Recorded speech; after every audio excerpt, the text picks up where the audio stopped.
اللهم صل على محمد وعلى آله وأصحابه أجمعين. صباح الفل وصباح الورد وصباح الياسمين، صباح السعادة، صباح الهنا وصباح العسل على أحلى متابعين في الدنيا، أحلى ناس في الدنيا. هنسمي الله ونصلي على رسولنا الكريم وندخل مطبخنا ونشوف النهاردة هنعمل ايه.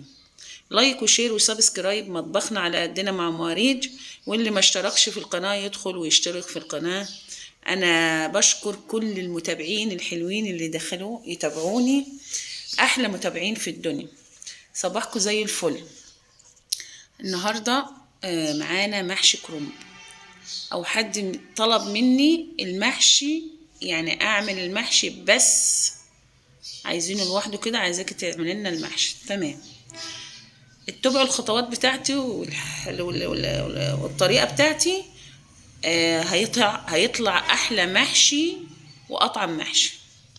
يلا، حلة على النار ونزلت بشوية زيت ومعلقتين زبدة فيها او سمنة. ما فيش زبدة وما فيش سمنة عادي تعملوا بزيت وبيطلع برضو احلى محشي.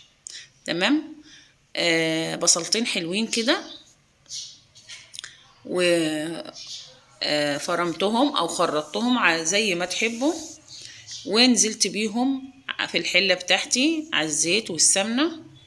ومعايا طماطم مفرزاها في الفريزر، خرجتها من الفريزر طبعا عشان هنزل عليها. البصل هتبل البصل يتدبل، بس انا ما بحمرش بصله. تمام، هدبل البصله بس، تحط عليها شويه ملح وهي في السمنه والزيت وتدبليها بس. تمام. الكرنب بتاعي انا سلقته، طبعا كلنا بنعرف نسلق الكرنب. تمام. بصوا انا برص الورق ازاي. انا مسكت الورق، قطعت العرق بتاعها زي ما انتوا شفتوا كده، وقطعت الورق الكرنب وبقيس عليه وبقطع على بعضه كده. الورق بيطلع على بعضه مقاس واحد. تمام. تمام، يبقى هعمله كله بالطريقة دي زي ما انتوا شفتوا. طبعا البصلة بتاعتي اتدبلت، هنزل بالصلصة بتاعتي وتفك كده براحتها على النار وتعيش حياتها. هنيجي للخضار بتاعنا. عندي باخد حزبتين شبت، حزبتين كزبرة، حزبتين بقدونس. في ناس ما بتحبش البقدونس، انا بحبه في المحشي جدا، بيديكي نكهة حلوة وطعم حلو. بتنضفي الخضار، بتمسكي الحزمة تفككيها كده وتنضفي اللي فيها، اي حاجة فيها تشيليها وتاخديه على الحنفية تغسليه غسلة معتبرة كده وتحطي فيه مية. تمام. وتحط عليه شوية خل، تنقعيه في شوية مية بخل وتسيبيه على ما تجهزي الرز بتاعك بقى، وتشوفي هتعملي ايه وتجهزي ايه. بعد كده تخرطي الخضار بتاعك. تمام. خرطنا الخضار، فرمت كمان بصلايه حلوه كبيره كده وكم قرن شطه. لو انت عايزاه حار، مش عايزاه حر خلاص.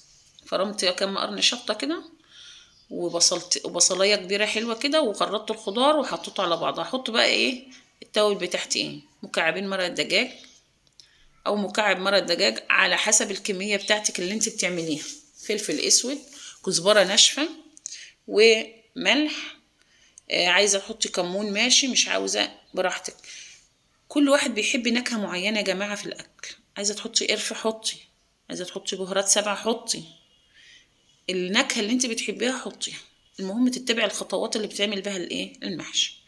قلبت الخلطه بتاعتي او المرته بتاعتي دي بتطلع في مناخيرك بتضرب تحفه. ونزلت بالرز وقلبته. مهم خضارك مظبوط وصلصتك مظبوطة وتوابلك موجودة، هيبقى محشي 10/10. تمام.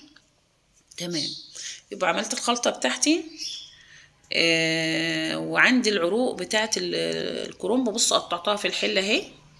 وعندي العروق بتاعت الخضار برضو حطيتها عليها، بتديكي برضو تست حلو او ريحة حلوة. بنلف المحشي بتاعنا، بنلف المحشي بتاعنا والرصة في الحلة كله. يبقى انا حشيته وبرصه في الحلة.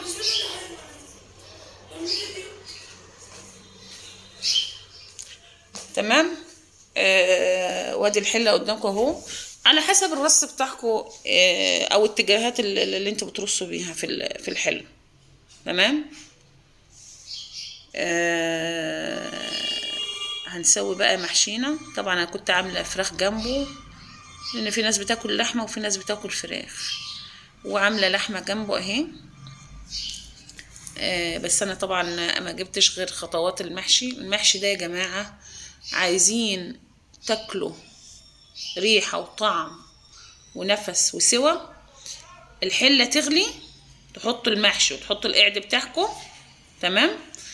والحله تغلي من جميع الجهات وتهدى على المحشي. هدى على المحشي، هتاكلي احلى محشي واحلى طعم واحلى نفس بجد. اهم حاجه ما تسيبيش المحشي يعني ما تسيبيش المحشي كتير على البوتاجاز.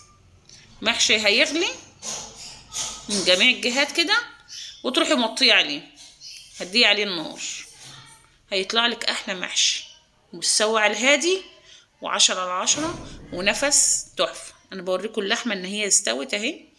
وكنت بحمر في الفراخ، حمر الفراخ دخلها الفرن. انت اللي انت عايزه تعمليه جنب المحشي اللي انت بتحبيه، اللحوم اللي بتحبها جنب المحشي اعمليها. دي كانت طريقتي في المحشي، ولو عجبتكم عايزه كومنت حلو منكم، كومنت يسعدني يرفع من معنوياتي. استودعكم الله، والسلام عليكم ورحمه الله وبركاته.